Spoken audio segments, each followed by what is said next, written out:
ભાગ 6 અને આ પાઠના અંતિમ ચરણોમાં છીએ તો છેલ્લા ટોપિકોમાં જે એમસીક્યુ છે એની હું તમને થોડીક વાત કરું તો એટલા કેટલાક પ્રશ્નો એમસીક્યુના જોઈએ. ભાગ 6 માં આનુવંશિક રોગ કયો?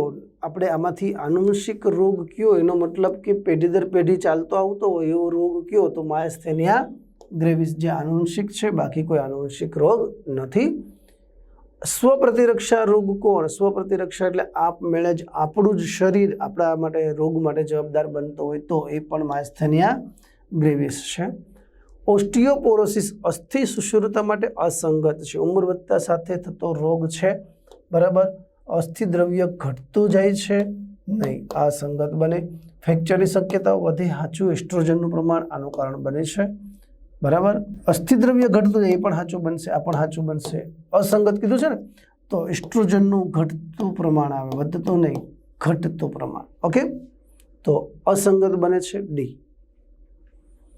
સાંધાઓમાં કોના સ્ફટિકો જમા થવાથી ગાઉટ થાય? તો ગાઉટમાં યુરિક એસિડના સ્ફટિક મોનોસોડિયમ ક્ષાર કહેવાય. મોનોસોડિયમ ક્ષારનું પ્રમાણ, બરાબર. નીચેનામાંથી ક્યાં અંતઃસ્ત્રાવનું પ્રમાણ વધતા ટીટેની થાય? કોનું પ્રમાણ વધે? તો ટીટેની થાય, બરાબર. તો ખાસ કરીને ટીટેની છે કેલ્શિયમની અનિયમિતતા માટે જવાબદાર છે. તો થાઇરોકેલ્સોટોનિન જે છે અંતઃસ્ત્રાવ એ પ્રમાણ વધે તો ટીટેની થવાની સંભાવના થઈ શકે છે. તો અહીંયા આપણે જે એમસીક્યુ જોઈએ આ રોગ આધારિત એમસીક્યુ હતા અને આ પાઠની અંદરના છેલ્લા ટોપિકના પ્રશ્નો હતા.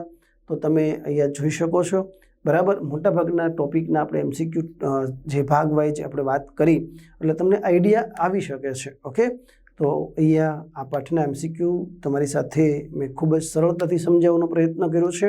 એ બદલ તમારા જોવા બદલ હું આભાર વ્યક્ત કરું છું. વંદે માતરમ, જય હિન્દ. ફરી મળીશું.